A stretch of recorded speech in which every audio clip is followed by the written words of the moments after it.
इस क्लास के अंदर हम बात करेंगे सीटी 10+2 के लिए राजस्थान जीके करंट अफेयर्स और सूर्य ई बुलेटिन के इतने शानदार क्वेश्चन जो आपको पेपर के अंदर आपके देखने को मिलेंगे। ठीक है, बिना किसी देरी के अपनी क्लास को स्टार्ट करते हैं। आज की क्लास का अपना पहला प्रश्न भाई, क्लास को एक लाइक जो है वो जरूर कर देना। यहाँ से आपको बहुत सारे क्वेश्चन जो है वो आपके पेपर के अंदर देखने को मिलेंगे। ठीक है, देखो भाई आज की अपनी क्लास का पहला प्रश्न, आराम से सांस लो, पानी पियो, आ जाओ। देखो साथियों, पहला प्रश्न की फायरे फायरे एक प्रकार का रणघोष है। ठीक है, इसका संबंध जो है ये किस जनजाति से है? बहुत ही बढ़िया क्वेश्चन है, लेवल का और शानदार क्वेश्चन है कि फायरे फायरे, ठीक है, एक प्रकार का रणघोष है। ठीक है, इसका संबंध आपको बताना है कि किस जनजाति से है। ठीक है, भील से है, ग्रासिया, डामोर या फिर मीणा। बताओ भाई कौन सा ऑप्शन सही रहेगा? फायरे फायरे एक प्रकार का रणघोष है और ये किस जनजाति से संबंधित है? ठीक है, बिल्कुल जिनका भी ऑप्शन ए आना उनका भी सही देगा ये भाई भील जनजाति से। ठीक है साथियों, फायरे फायरे एक प्रकार का रणघोष है, इसका समझ जो है वो अपने किससे? भील जनजाति से है। देखो भाई साथियों, भील जनजाति की बात करें तो भील जनजाति का मुखिया एक बार नहीं कई बार पूछा जा चुका है कि भील जनजाति के मुखिया को क्या कहा जाता है। तो साथियों, भील जनजाति के मुखिया को कहते हैं भाई गमेती। ठीक है, क्वेश्चन पूछा गया साथियों, देखो क्वेश्चन पूछा गया कि उदरिया पंथ, ठीक है, उदरिया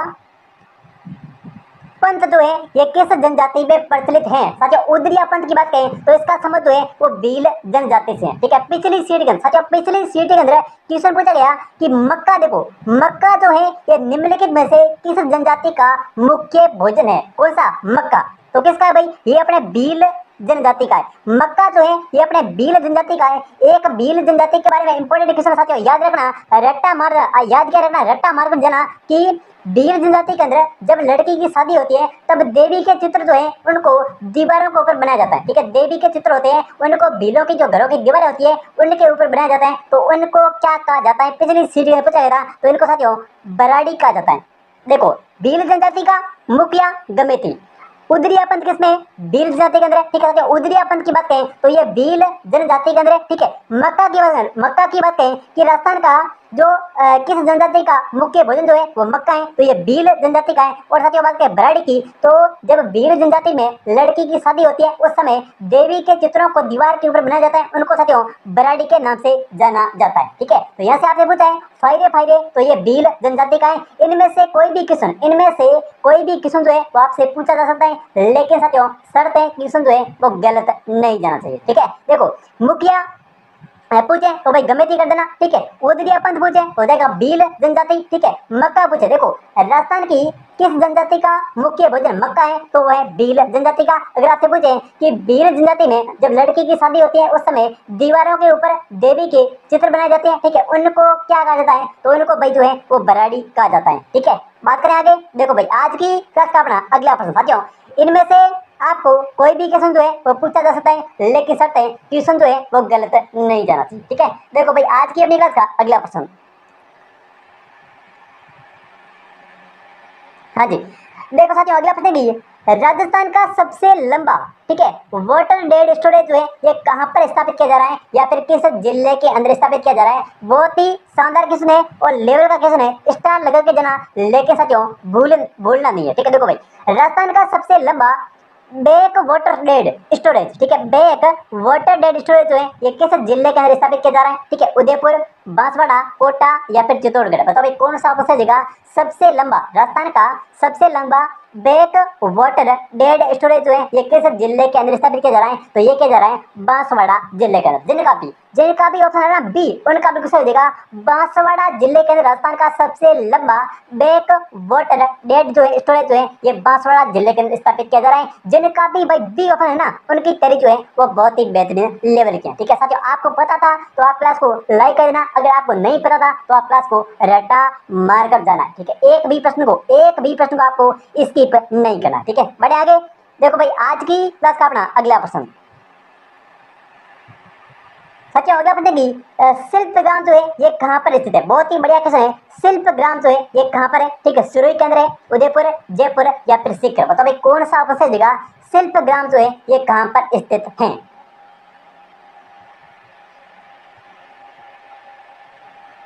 बिल्कुल, जिनका भी ऑप्शन है ना बी, उनका बिल्कुल सही देगा।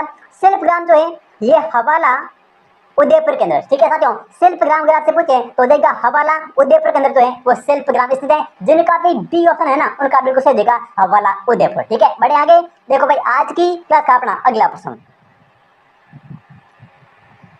साथियों अगला प्रश्न की निम्नलिखित में से कौन सा, ठीक है, कला और प्रमुख केंद्र जो है ये सम्मिलित नहीं है। यहाँ पे आपको बताना है कि कौन सा एक कला और उसका प्रमुख केंद्र जो है वो सम्मिलित नहीं है। सबसे पहले देखो गलीचा निर्माण जयपुर, देखो बिल्कुल सही है, गलीचा निर्माण जयपुर। ठीक है, जयपुर की बात करें तो मीनाकारी, ठीक है, मीनाकारी के लिए जयपुर। ब्लू पोर्ट्री की बात करें तो ब्लू पोर्ट्री के लिए जयपुर। ठीक है, मीनाकारी ब्लू पोर्ट्री ये साथियों सबसे ज्यादा पूछी गई है। या तो पूछेगा कि मीनाकारी जो है वो किस जिले की है तो जयपुर जिले की है, या फिर पूछेगा कि ब्लू पोर्ट्री जो है ये किस जिले की है तो ये अपने भाई जयपुर जिले की है। ठीक है, यहाँ पे बात करें गलीचा निर्माण तो जयपुर बिल्कुल सही देगा, गलीचा निर्माण जयपुर, मीनाकारी जयपुर, ब्लू पोर्ट्री जयपुर। ठीक है, देखो अजरक प्रिंट, देखो अजरक प्रिंट और मलिर प्रिंट, ठीक है, अजरक प्रिंट और मलिर प्रिंट दोनों का संबंध किस जिले से है, बाड़मेर जिले से। ठीक है, अजरक प्रिंट और मलिर प्रिंट को तो कभी भूलना भी नहीं है, कौन सा जिला, अजरक प्रिंट मलिर प्रिंट यानी कि बाड़मेर जिला। ठीक है, तो देखो बी ऑप्शन भी आपका यहाँ पे सही है। अगला है कि कठपुतली उदयपुर, देखो कठपुतली उदयपुर बिल्कुल सही है। ठीक है, देखो थेवा कला सीख, साथियों देखो थेवा कला की बात करें तो थेवा कला जो है ये कहाँ की प्रसिद्ध है, ये अपने है प्रतापगढ़ की भाई। ठीक है, यहाँ पे सीकर नहीं आपका कौन सा ऑप्शन है, डी ऑप्शन जो है वो सही सुमेलित नहीं है, क्योंकि थेवा कला जो है वो कहाँ की प्रसिद्ध है, प्रतापगढ़ जिले की जो है वो अपनी थेवा कला प्रसिद्ध है। ठीक है, तो आपका कौन सा ऑप्शन, डी ऑप्शन सही नहीं है। और अगर आपसे परिवार पूछे, पिछली बार साथियों सीटी के अंदर परिवार पूछा गया तो याद रखना सोनी परिवार भाई। ठीक है, थेवा कला का संबंध जो है ये किससे है, सोनी परिवार से। किस जिले की प्रसिद्ध है तो प्रतापगढ़ जिले की प्रसिद्ध है। ठीक है, देखो जयपुर की बात करें तो जयपुर के लिए गलीचा निर्माण, ठीक है, मीनाकारी जयपुर की, ब्लू पोर्ट्री जयपुर की। अजरक प्रिंट और मलिर प्रिंट पूछे तो देगा बाड़मेर जिला। ठीक है, अगर आपसे कठपुतली पूछे तो उदयपुर जिला, और आपसे थेवा कला पूछे तो देगा प्रतापगढ़ जिला, परिवार पूछे तो सोनी परिवार। ठीक है, बताओ किशन जो है वो बाहर किससे जाएगा। आज की क्लास का देखो भाई अगला प्रश्न। साथियों अगला प्रश्न की मुख्यमंत्री आयुष्मान आरोग्य योजना के संबंध में कौन सा कथन जो है वो सही है। यहाँ पे आपको बताना है कि मुख्यमंत्री आयुष्मान आरोग्य योजना के संबंध में कौन सा कथन जो है वो सत्य है। पहला कथन, ये मुख्यमंत्री चिरंजीवी स्वास्थ्य बीमा योजना का नया नाम है। देखो साथियों जब अशोक गहलोत जी हमारे मुख्यमंत्री थे उस समय इसका नाम था मुख्यमंत्री चिरंजीवी स्वास्थ्य बीमा योजना। लेकिन जब भजनलाल जी शर्मा की एंट्री हुई तो उन्होंने जो है वो इसका नाम बदला और नाम बदल कर रख दिया क्या अपना मुख्यमंत्री आयुष्मान आरोग्य योजना। तो पहले इसका नाम था मुख्यमंत्री चिरंजीवी स्वास्थ्य बीमा योजना, वर्तमान के अंदर इसका नाम है मुख्यमंत्री आयुष्मान आरोग्य योजना। तो पहला कथन आपका बिल्कुल सही है। ठीक है, इसका नया नाम है मुख्यमंत्री आयुष्मान आरोग्य योजना। देखो दूसरा कथन, साथियों दूसरा कथन की अपना 10 लाख रुपए स्वास्थ्य बीमा का प्रावधान है। बिल्कुल सही है, इस योजना के तहत, ठीक है, इस योजना के तहत मुख्यमंत्री आयुष्मान आरोग्य योजना के तहत 10 लाख रुपए बीमा का प्रावधान है। ठीक है, 10 लाख रुपए स्वास्थ्य बीमा का प्रावधान है। तो बिल्कुल बी ऑप्शन भी आपका यहाँ पे सही हो जाएगा। अगला है कि इस योजना में 1806 पैकेज जो है वो शामिल है, 1806 जो है वो स्वास्थ्य पैकेज शामिल है। तो तीसरा ऑप्शन भी आपका यहाँ पे सही हो जाएगा, यानी कि ये सभी कथन जो है वो यहाँ पे सत्य है। सबसे पहला देखो, सबसे पहला याद रखना मुख्यमंत्री चिरंजीवी जो स्वास्थ्य बीमा योजना है इसी का नया नाम है मुख्यमंत्री आयुष्मान आरोग्य योजना। क्वेश्चन आपसे सीधा भी पूछा जा सकता है कि वर्तमान के अंदर जो मुख्यमंत्री चिरंजीवी स्वास्थ्य बीमा योजना है इसका नया नाम क्या है, तो इसका नया नाम है मुख्यमंत्री आयुष्मान आरोग्य योजना। ठीक है, इसके अंदर कितने रुपए की राशि का प्रावधान है, हो जाएगा 10 लाख रुपए की राशि। ठीक है, अगर आपसे पूछे कि कितने स्वास्थ्य पैकेज है तो इसमें है कितने अपने 1806। क्वेश्चन जो है वो किसी भी प्रकार से आपसे पूछा जा सकता है, लेकिन साथियों जो है वो गलत नहीं जाना चाहिए। यहाँ पे आपका डी ऑप्शन सही है, यानी कि ये सभी कथन जो है वो सत्य हैं। ठीक है, बढ़े आगे। देखो भाई आज की क्लास का अगला प्रश्न, साथियों अगला प्रश्न की नाथ द्वारा, ठीक है, नाथ द्वारा में श्रीनाथ जी की प्रतिमा के पीछे सज्जा के लिए प्रयुक्त चित्रित पर्दा जो है वो क्या कहलाता है। बहुत ही बढ़िया लेवल का क्वेश्चन है। नाथ द्वारा में श्रीनाथ जी की प्रतिमा के पीछे सज्जा के लिए एक चित्रित पर्दा होता है वो क्या कहलाता है। देखो पिछवाई, रागमाला, बाहर कथा या फिर नल डायमेट्रिक कथा। तो साथियों नाथ द्वारा की बात करें और श्रीनाथ जी की प्रतिमा के पीछे एक सज्जा के लिए प्रयुक्त जो पर्दा होता है उसको कहते हैं पिछवाई। ठीक है, पिछवाई कहाँ की प्रसिद्ध है, नाथ द्वारा। नाथ द्वारा कहाँ पर है, राजसमंद जिले के अंदर। ठीक है। नाथद्वारा है राजसमंद के अंदर, और वहाँ की पिछवाई चित्रांकन के लिए प्रसिद्ध है नाथद्वारा राजसमंद। साथियों क्वेश्चन अगर आपसे पूछे कि पिछवाई की मुख्य विषय वस्तु क्या है, पिछली बार पूछा गया कि पिछवाई चित्रांकन की मुख्य विषय वस्तु क्या है। अगर आपसे ऐसा क्वेश्चन पूछना है कि भाई मुख्यमंत्री जो पिछवाई की जो मुख्य विषय वस्तु क्या है, तो वो है साथियों रास लीला। ठीक है, ये क्वेश्चन पिछली बार पूछा गया था कि पिछवाई चित्रांकन की मुख्य विषय वस्तु क्या है, तो वो है अपनी रास लीला। ठीक है, तो इस प्रश्न का आपका ए ऑप्शन बिल्कुल यहाँ पे सही हो जाएगा, पिछवाई चित्रांकन। ठीक है, बढ़े आगे देखो भाई अगला प्रश्न। आज की क्लास का अपना अगला प्रश्न की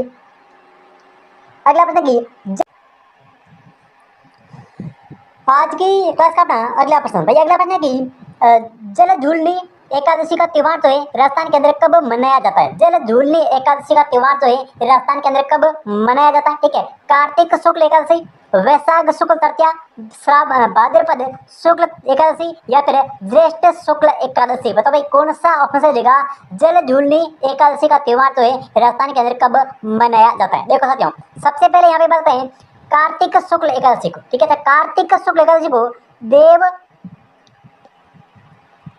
उठनी, ठीक है, देव उठनी एकादशी का त्योहार जो है ये अपने कार्तिक शुक्ल एकादशी को देव उठनी 11 को बोलते हैं। देव उठनी एकादशी का त्योहार जो है ये अपने कार्तिक शुक्ल एकादशी को मनाया जाता है। ठीक है, देखो वैशाख शुक्ल तृतीया, ठीक है, इस दिन मनाई जाती है अक्का तीज का त्योहार, यह इसको बोलते हैं अक्षय तृतीया। ठीक है, अक्षय तृतीया या फिर आका तीज का त्योहार है ये अपने वैशाख शुक्ल तृतीया को मनाया जाता है। ठीक है, देखो जल झूलनी की बात करें तो जल झूलनी एकादशी जो है ये अपने भाद्रपद शुक्ल एकादशी, साथियों भाद्रपद शुक्ल एकादशी को जल झूलनी एकादशी, और बात करें ज्येष्ठ शुक्ल एकादशी को तो इस दिन जो है ये निर्जला एकादशी, निर्जला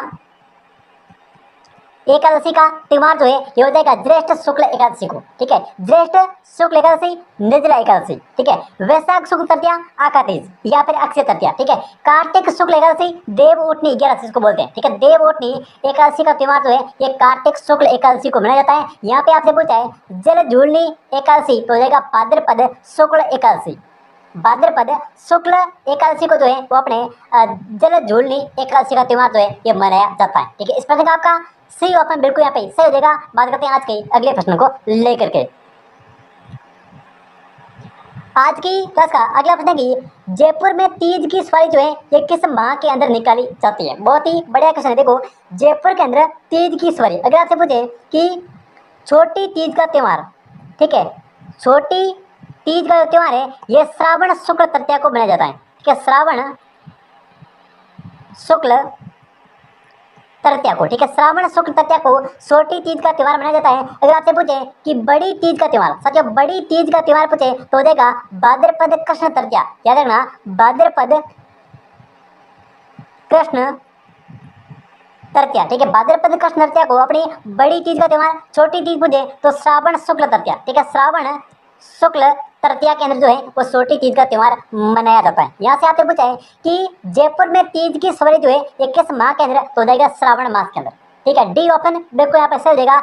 जयपुर में तीज की सवारी जो है ये श्रावण मास के अंदर निकाली जाती है। छोटी तीज पूछे तो श्रावण शुक्ल तृतीया, और आपसे बड़ी तीज सातोड़ी तीज या फिर बूढ़ी तीज पूछे तो भाद्रपद कृष्ण तृतीया। ठीक है, दोनों के अंदर याद रखना भाई, एक तो है श्रावण शुक्ल तृतीया छोटी तीज, छोटी जो है वो शुक्ल के अंदर है, छोटी जो है वो शुक्ल के अंदर है। और साथियों बड़ी की बात करें तो बड़ी हमेशा काली है यानी कि कृष्ण है। तो भाद्रपद कृष्ण तृतीया, बड़ी तीज, सातोड़ी तीज और बूढ़ी तीज, ठीक है, इसी के नाम है। और छोटी तीज की बात करें तो ये श्रावण शुक्ल तृतीया को छोटी तीज मनाई जाती है। और जयपुर के अंदर तीज की सवारी जो है ये श्रावण मास के अंदर निकाली जाती है। ठीक है, बढ़े आगे देखो भाई अगला प्रश्न। आज की क्लास का अपना अगला प्रश्न की राजस्थान के कौन से क्षेत्र में चैत्र शुक्ल पंचमी को गुलाबी गणगौर का त्योहार जो है वो मनाया जाता है। देखो राजस्थान के अंदर बात करें गणगौर की तो चैत्र शुक्ल तृतीया, ठीक है, चैत्र शुक्ल तृतीया को गणगौर का त्योहार मनाया जाता है। लेकिन यहाँ से आपसे पूछा है कि चैत्र शुक्ल पंचमी को गुलाबी गणगौर का संबंध जो है वो किस स्थान से है, तो ये नाथद्वारा राजसमंद के अंदर जो है वो अपनी गुलाबी गणगौर जो है वो चैत्र शुक्ल पंचमी को मनाई जाती है। ठीक है, बढ़े आगे देखो भाई आज की क्लास का अगला प्रश्न। साथियों अगला प्रश्न की अर्ली चौहान डायनेस्टीज पुस्तक के लेखक जो कौन है, ये पर किसके द्वारा लिखी गई है, तो ये अपने दशरथ शर्मा के द्वारा लिखी गई है। ठीक है, अर्ली चौहान डायनेस्टी जो पुस्तक है ये अपने दशरथ शर्मा के द्वारा लिखी गई है। ठीक है, अर्ली चौहान डायनेस्टीज पुस्तक के लेखक है दशरथ शर्मा। तो जिनका भी डी ऑप्शन है उनका भी सही देगा दशरथ शर्मा। ठीक है, बढ़े आगे। देखो भाई अगला प्रश्न, आज की क्लास का अगला प्रश्न है कि निम्न में से कौन सा युग्म जो है वो गलत है। यहाँ पे आपको बताना है कि इनमें से कौन सा युग्म जो है वो सही सुमेलित नहीं है या फिर कौन सा युग्म जो है वो गलत है। देखो सबसे पहले हड़ौती कोटा, हड़ौती बोली जो है ये कोटा के अंदर, बारा के अंदर और झालावाड़ के अंदर। ठीक है, हड़ौती जो बोली है ये अपने कोटा, बारा, बूंदी और झालावाड़। ठीक है, कोटा, बारा, बूंदी और झालावाड़ के अंदर जो है वो हड़ौती बोली जाती है। ठीक है, देखो आगे वागड़ी, डूंगरपुर और बांसवाड़ा, डूंगरपुर और बांसवाड़ा जिलों के अंदर साथियों जो है वो अपनी हाड़ौती वागड़ी बोली जो है ये डूंगरपुर और बांसवाड़ा। ठीक है, आगे बढ़ो। ढूंढाड़ी जयपुर, बिल्कुल सही है। ढूंढाड़ी जो है ये जयपुर के अंदर है। और साथियों मेवाती की बात करें तो मेवाती भाई है ये अलवर और भरतपुर जिले के अंदर। ठीक है, अलवर, भरतपुर, डीग इनके अंदर जो है ये मेवाती बोली जाती है। उदयपुर के अंदर जो है वो मेवाती नहीं है, उदयपुर के अंदर है धाकड़ी बोली। उदयपुर के अंदर कौन सी है, उदयपुर के अंदर धाकड़ी है। मेवाती जो है ये अलवर, भरतपुर और डीग इन जिलों के अंदर कौन सी है अपनी मेवाती है। तो यहाँ पे आप डी ऑप्शन जो है वो सम्मिलित नहीं है। ठीक है, बढ़े आगे। देखो भाई आज की क्लास का अगला प्रश्न देखो, हड़ौती, कोटा, बूंदी, बारा, झालावाड़। ठीक है, देखो वागड़ी बोली, डूंगरपुर, बांसवाड़ा और पिछली बार सिटी के अंदर क्षेत्र पूछा था तो जगह दक्षिणी और पश्चिमी क्षेत्र के अंदर आपकी वागड़ी बोली जो है वो बोली जाती है। ठीक है, देखो ढूंढाड़ी जयपुर बिल्कुल सही है। और मेवाती की बात करें तो मेवाती, अलवर और भरतपुर और बात करें उदयपुर की तो उदयपुर के अंदर धाकड़ी बोली जो है वो बोली जाती है। आज की क्लास का अगला प्रश्न, अगला प्रश्न की जनजातियों की जनसंख्या के आधार पर राजस्थान का भारत के अंदर कौन सा स्थान है। बहुत ही बढ़िया क्वेश्चन है। जनजातियों की जनसंख्या के आधार पर राजस्थान का भारत के अंदर कौन सा स्थान है, तो ये अपने छठा स्थान है। ठीक है, डी ऑप्शन फर्स्ट का बिल्कुल सही देगा। अगर आपसे पूछे कि भारत की कुल जनसंख्या है उसमें से राजस्थान का कौन सा स्थान है, तो राजस्थान का स्थान है 8वां। ठीक है, कई लोग जो है वो 7वां बता रहे हैं, लेकिन साथियों पिछली बार क्वेश्चन पूछा गया था तो इसमें जो है वो 8वां स्थान जो है वो सही माना है। ठीक है, 7वां क्यों है, क्योंकि जब 2011 की जनगणना हुई थी उसके डेटा के अनुसार 8वां स्थान है। लेकिन बाद में 2 जून 2014 को जब आंध्र प्रदेश से तेलंगाना अलग हुआ तो उसके बाद राजस्थान का 7वां स्थान मतलब लेकिन बोर्ड के द्वारा जनजातियों की संख्या के आधार पर, तो जनजातियों के आधार पर अपना जो है वो राजस्थान का 6ठा स्थान है। आज की क्लास का देखो अगला प्रश्न, अगला प्रश्न है कि खंगाली आभूषण जो है ये शरीर के किस अंग के ऊपर पहना जाता है। ठीक है, खंगाली आभूषण की बात करें तो ये शरीर के जो है वो गले के अंदर पहना जाने वाला एक आभूषण है खंगाली। ठीक है, तिमड़िया जो है ये एक गले का आभूषण है। कंठी जो है ये अपने गले का आभूषण है। तो तिमड़िया हो गया, कंठी हो गया और खंगाली जो है ये अपने किसका आभूषण है, गले के आभूषण है। ठीक है, आज की क्लास का देखो अगला प्रश्न, साथियों अगला प्रश्न है कि निम्नलिखित लेखकों में से ठीक है कौन हिस्ट्री ऑफ राजस्थान के लेखक है। बहुत ही बढ़िया क्वेश्चन है। निम्नलिखित लेखकों में से आपको बताना है कि कौन जो है वो हिस्ट्री ऑफ राजस्थान के लेखक है। ठीक है, रीमा आहूजा, सतीश चंद्र, सुमित सरकार या फिर आरसी मजूमदार। ठीक है, निम्नलिखित लेखकों में से कौन जो है वो हिस्ट्री ऑफ राजस्थान के लेखक है, तो वह रीमा आहूजा। ठीक है, आपका ए ऑप्शन बिल्कुल यहाँ पे सही देगा। रीमा आहूजा जो है वो हिस्ट्री ऑफ राजस्थान के लेखक है, रीमा आहूजा। ठीक है, आज की क्लास का देखो अगला प्रश्न, अगला प्रश्न की चोल, निचोल, पट्टा, ठीक है, दुकुल और चोरसो ये किसके नाम है। सीटी के पूछा गया किसने, तो ये अपने देखो चोल, निचोल, पट्टा, दुकुल और चोरसो जो है ये ओढ़नी के नाम है। ठीक है, किसके नाम है भाई, ओढ़नी के नाम है। आपका डी ऑप्शन बिल्कुल यहाँ पे सही देगा, ओढ़नी। ठीक है, आज की क्लास का देखो अगला प्रश्न, अगला प्रश्न की निम्नलिखित में से कौन सा जो है वो सही सुमेलित नहीं है। यहाँ पे आप बताना है कि कौन सा इनमें से जो है वो सही सुमेलित नहीं है। मतीराम, ललित, ललाम बिल्कुल सही है। नर हरिदास, अवतार चरित्र सही है। दयाबई, दयाबोध सही है। सोमनाथ, सुजान चरित्र। देखो साथियों सुजान चरित्र की बात करें तो ये लिखा है कवि शूद्र के द्वारा, कवि शूद्र के द्वारा जो है वो सुजान चरित्र लिखा है, सोमनाथ के द्वारा नहीं लिखा है। तो आपका डी ऑप्शन जो है यहाँ पे सही नहीं है, सुजान चरित्र कवि शूद्र। ठीक है, आज की क्लास का देखो अगला प्रश्न, अगला प्रश्न की राजस्थान में आदिवासी महिलाओं में कटकी परिधान जो है ये कौन पहनता है। बहुत ही बढ़िया क्वेश्चन है। कटकी परिधान जो है वो आदिवासी महिलाओं के किसके द्वारा पहना जाता है। ठीक है, विवाहित महिलाएं पहनती है, अविवाहित पहनती है, विधवा या फिर इनमें से कोई नहीं। साथियों यहाँ पे बात करें कटकी परिधान की तो ये अविवाहित महिला के द्वारा जो है वो कटकी परिधान पहना जाता है। तो आपका बी ऑप्शन बिल्कुल सही हो जाएगा, कटकी जो परिधान है ये अविवाहित महिला है। ठीक है, आज की क्लास का देखो अगला प्रश्न।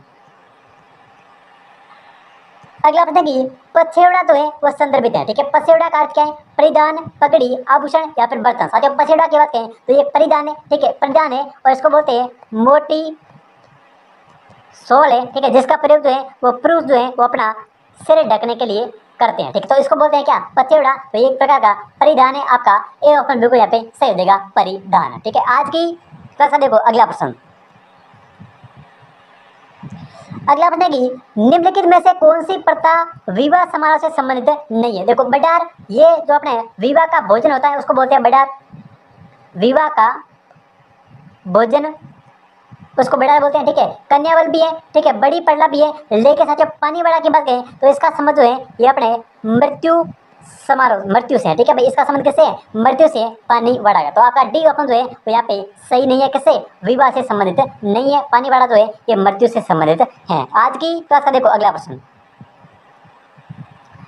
अगला प्रश्न की अनमेल विवाह और बाल विवाह निषेध अधिनियम जो है ये सबसे पहले किस रियासत के अंदर बनाया गया? बहुत ही बड़ा क्वेश्चन है। अनमेल विवाह और बाल विवाह निषेध अधिनियम जो है ये बना था 10 दिसंबर 1903 के अंदर, ठीक है। अगर आपसे डेट पूछे तो बता देना 10 दिसंबर 1903 को किस रियासत के दौरान? तो ये अलवर रियासत के दौरान। यहाँ पे आपका सी ऑप्शन बिल्कुल सही देगा। अलवर रियासत के अंदर जो है वो 10 दिसंबर 1903 को जो है ये कौन सा अनमेल विवाह और बाल विवाह अधिनियम जो है ये 10 दिसंबर 1903 रियासत पूछे तो हो जाएगा अलवर रियासत, ठीक है। तो ये थे आज के अपने मोस्ट इंपोर्टेंट क्वेश्चन, ठीक है। मिलते हैं एक नई क्लास में, तब तक के लिए जय हिंद जय भारत।